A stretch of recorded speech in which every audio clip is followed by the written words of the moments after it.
àgbọ́nlá ojúṣe àgbọ́nlá ọgọ́jì ọ̀gá wa K1 the ultimate fún tóyè tuntun olórí ọmọ bá Akílẹ̀ Ìjẹ̀bú lábàáńkà pátápátá oyè àmọ́rí ọ̀gá wa oyè àmọ́rí ọ̀gá wa arábàmbí ní ọ̀gá èèyàn kan oyè mẹ́ta kàǹkà ṣẹ́bọ̀ ẹ̀jẹ̀ rí púpọ̀ Olúọmọ gbogbo Lagos Island pátápátá Máyégún in general nílẹ̀ Yorùbá olórí ọmọ bá Akílẹ̀ Ìjẹ̀bú láàrin ìjìbọyà o ṣẹ́rí púpọ̀ rẹpẹtẹ ọ̀gá wa congratulations Àyìndé ọlásùnmọ̀ mi ó mo ṣì fìlà ò bọ́ fọ́gá ibà sí òde àgàtà wọn kí wọn nífi Philadelphia láti ṣiṣẹ́ lọ́wọ́ mo congratulate oníṣẹ́ agbọ́lá o ọgọ́jì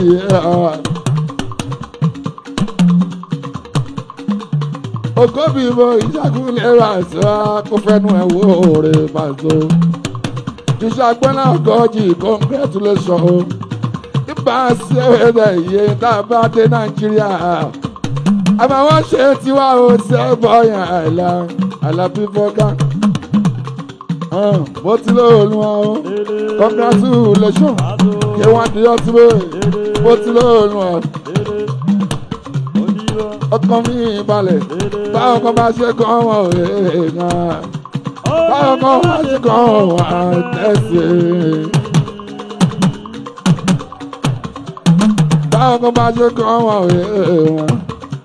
Ó ní ọba ṣe kàn mọ́ wọn á tẹ́ sí i. Ojúṣe àgbọ́nlá ọgọ́jì yìí o orin bàbá rè ẹjẹ́ akọrin bàbá fún Kúnlé Lábàáńkà yìí olórí ọmọ bá Akílẹ̀ Ìjẹ̀bú láàrin náà báwọn kan bá ṣe kàn wọ́n ní jọ́sọ̀ náà ní ìjọ́sọ̀ ọmọ jọ́sọ̀ náà ní bàzó.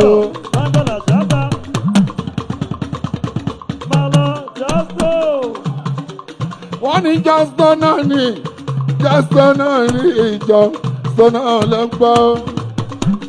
Ìtàn bàbá gbẹ́kànga ọlọ́gbẹ́kànga ó pé oúnjẹ pàṣẹ kàkà kankan fún ẹ o ọkọ̀ fẹ́ mọ yá tì kan torí tó ti débẹ̀ rí o. Ìyàwó lọ́rù irọ́ ni pẹ̀pẹ́ pa. Èlà. Ẹ máa bá wí pàṣẹ ìbí ó bá wa ló gbà lọ. Ó fẹ́ owó kọ̀ọ̀ká ní kọ̀ọ̀ká ó fẹ́ owó kọ̀ tó ní kò tó máa so. Ó lé ọ̀lẹ̀ wọ́n ṣe ká nígbà.